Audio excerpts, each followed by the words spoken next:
Hello and welcome to the third installment of Questions with Cotton. This week's episode brings Jim Ross, also known as JR, to the Live Nation offices.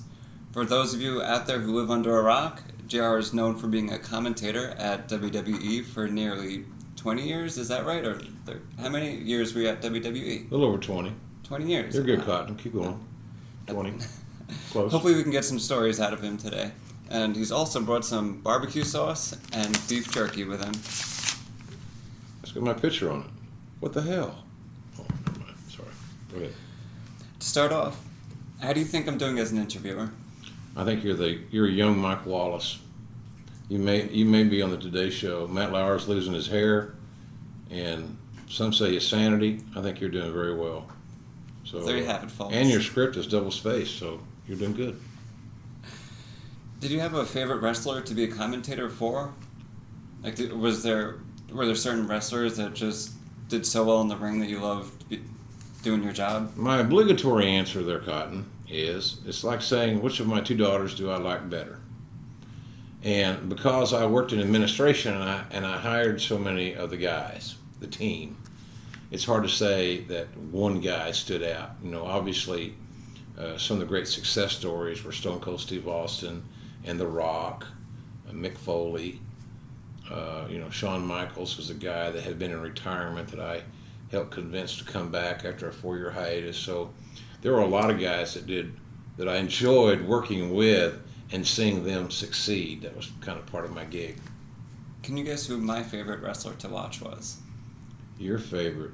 I don't know. Let's see. Hornswoggle? Close, but no. Oh. Randy the Macho Man Savage. Oh, well, you're kind of macho guy. And a close second behind. Your voice is very close to his, actually. Oh, thank you. Yeah. And right behind him was George the Animal Steele. So Did you ever work with George the Animal? He was a very hairy man. So if you really like hairy men, this could be a very short interview. But George is a good guy. You know, George was a former school teacher. You knew that, right? I heard that somewhere, yes. That's true. He was a high school teacher and a high school coach, and he wrestled in the summer, and he is in the Hall of Fame. Yeah, he kind of seemed like a weirdo on stage, but I guess, in the ring. But if you think about it, you couldn't really have a Mick Foley without George the Animal Steele, huh? No, there were some. There might have been some overlying things. Both guys had college degrees. That shows you, kids, what a college degree will do for you. You can have a green tongue and make it, or you can fall on a bed of thumbtacks and be very, very successful and become a New York Times best-selling author. So remember that, kids. You watch a lot of wrestling, obviously. Have you ever thought a wrestler deserved a bigger run or should have been elevated higher than they actually got to in their career? I don't think that anybody, if they're really good, can hang their hat, no pun intended, on the fact that I didn't get my break. Everyone got what they deserved. Do you hear that music?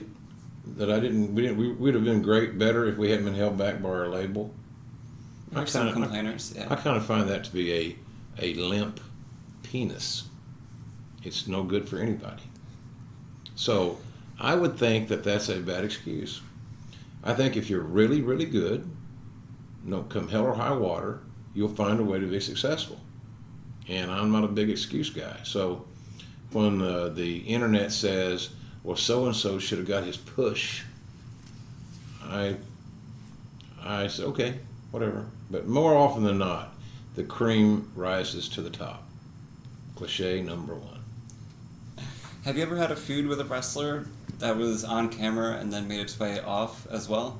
No, because number one, I bruise easy, and I had no desire to get into a physical confrontation with a stronger, larger man or woman.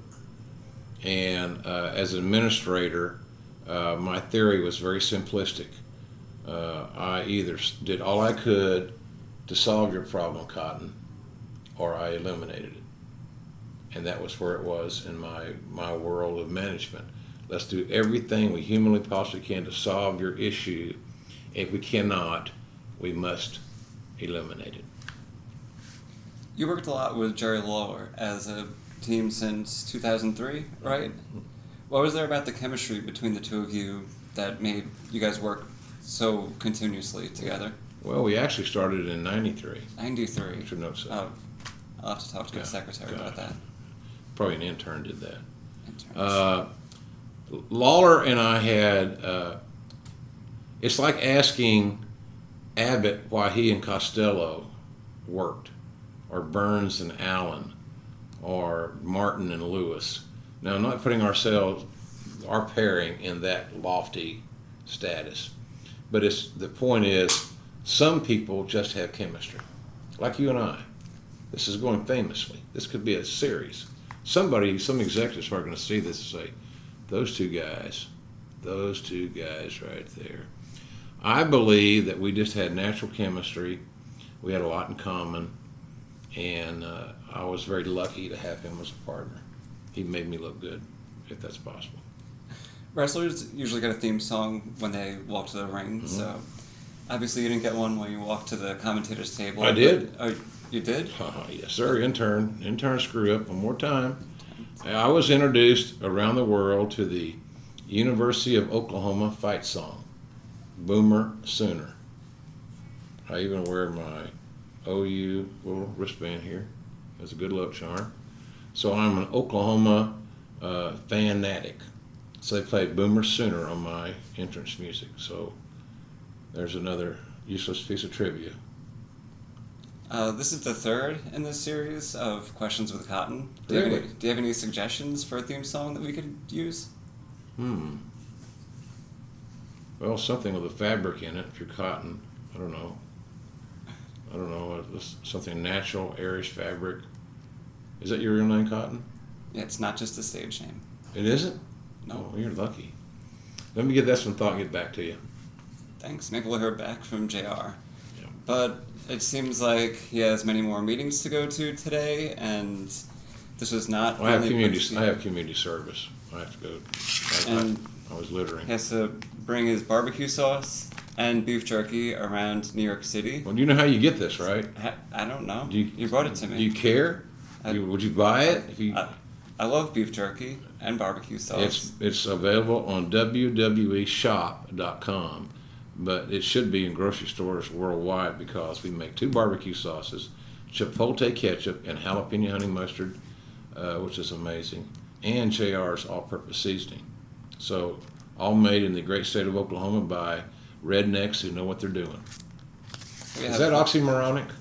Rednecks who know what they're doing? What do you think? No, you're a smart guy from Oklahoma. No, so, not really. You know. It's a hat. It's a gimmick. Well, thanks a lot for coming here, JR. Thank you. Watch your grip. Have a good day. And you got a vice grip, too. Good luck on it, too.